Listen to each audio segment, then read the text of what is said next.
ദൈവത്തിന് സ്തുതി. പരിശുദ്ധ മറിയം കഷ്ടതകളിൽ നിരാശരാകാതെ പ്രത്യാശയുള്ളവരായി ജീവിക്കുവാൻ തൻ്റെ ജീവിതത്തിലൂടെ നമുക്ക് കാണിച്ചു തരുന്നു.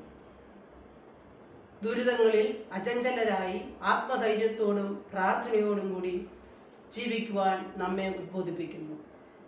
ദൈവിക ചൈതന്യത്താൽ ദൈവത്തിൻ്റെ ഉറവിടമായി പരിശുദ്ധാത്മ നിറവിൽ കർത്താവിൻ്റെ അൾത്താരയായി തീർന്നു പരിശുദ്ധ മറിയം.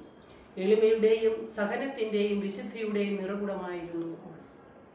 ലൂക്ക 1:28 മുതലുള്ള ഭാഗങ്ങളിലൂടെ നമുക്ക് കാണാം.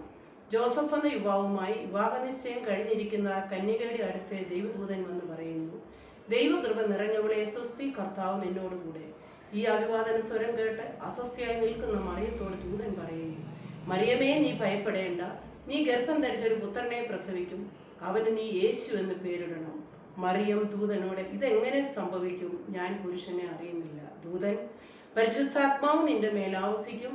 ജനിക്കാൻ പോകുന്ന ശിശു പരിശുദ്ധൻ ദൈവപുത്രൻ എന്ന് വിളിക്കപ്പെടും. നിന്റെ ചാർച്ചക്കാരിയായ വൃദ്ധയായ എലിസബത്തും ഇപ്പോൾ ഗർഭിണിയാണ്. അവൾക്കിത് 6ാം മാസമാണ്. ഇത് കേട്ട ഉടൻ തന്നെ മറിയം തല വണങ്ങിക്കൊണ്ട്, ഇതാ ഞാൻ കർത്താവിൻ്റെ ദാസി എന്ന് പറഞ്ഞ് തന്നെ ദൈവത്തിന് സമർപ്പിക്കുന്നു. പരിശുദ്ധ മറിയത്തിന്റെ ജീവിതയാത്രയിലൂടെ നാം നോക്കുമ്പോൾ ദൈവപുത്രന്റെ ജനന സന്ദേശം മുതൽ പുൽക്കൂട് മുതൽ കാൽവരിയിലെ കുരിശിന്റെ ചുവട്ടിൽ വരെയുള്ള സഹനത്തിന്റെ യാത്ര, തിരുക്കുമാരന്റെ പീഡാസഹനത്തിന്റെ വേദനകളെ എല്ലാം ഉള്ളിൽ സംഗ്രഹിച്ചുകൊണ്ട് പരിശുദ്ധ മറിയം ദൈവപിതാവിന് സമർപ്പിക്കുന്നു. ഉദ്ധാനത്തിലും പരിശുദ്ധ അമ്മയുടെ സാന്നിധ്യം എല്ലാം ഉള്ളിൽ സംഗ്രഹിച്ച് ലോകമക്കൾക്ക് പരിശുദ്ധ മറിയം പ്രത്യാശയുടെ അമ്മയായി തീർന്നു.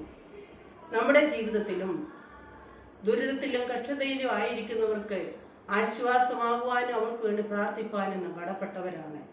പരിശുദ്ധ അമ്മയെ പോലെ നമ്മളും ദുരിതങ്ങളിൽ പ്രത്യാശയുള്ളവരായി നിരാശരാകാതെ ജീവിക്കാം. അതിന് പരിശുദ്ധ അമ്മയുടെ ജീവിതം നമുക്ക് ശക്തിയും തുണയുമാകട്ടെ. പരിശുദ്ധ അമ്മയുടെ പ്രാർത്ഥന നമുക്ക് സഹായമാകട്ടെ. Thank you.